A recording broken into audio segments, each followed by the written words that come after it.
உலகில் உருவாகும் அனைத்து புயல்களும் வெப்பமண்டல சூறாவளிகள் என அழைக்கப்படுகின்றன. இவை உருவாகும் இடத்தை பொறுத்து பெயர்கள் மாறும்.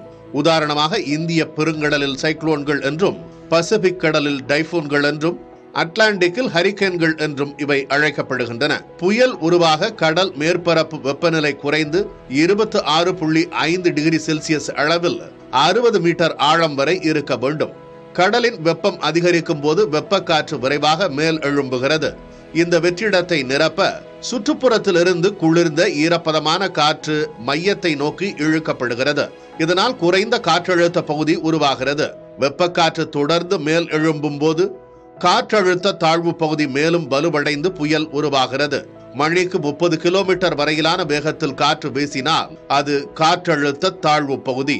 காற்றின் வேகம் 50 கிலோமீட்டர் வரை அதிகரித்தால் அது காற்றழுத்த தாழ்வு மண்டலமாகும்.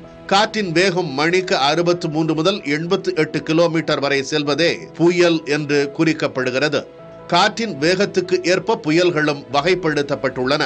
காற்றின் வேகம் மணிக்கு 89 கிலோமீட்டரை தாண்டினால் அதற்கு தீவிர புயல் என்றும், காற்றின் வேகம் மணிக்கு 166 கிலோமீட்டரை விட அதிகரித்தால் அதற்கு அதி தீவிர புயல் என்றும் பெயர். அதிகபட்சமாக மணிக்கு 221 கிலோமீட்டர் வேகத்தில் கொடூர காற்று வீசினால் அது சூப்பர் புயல் என்று அழைக்கப்படுகிறது.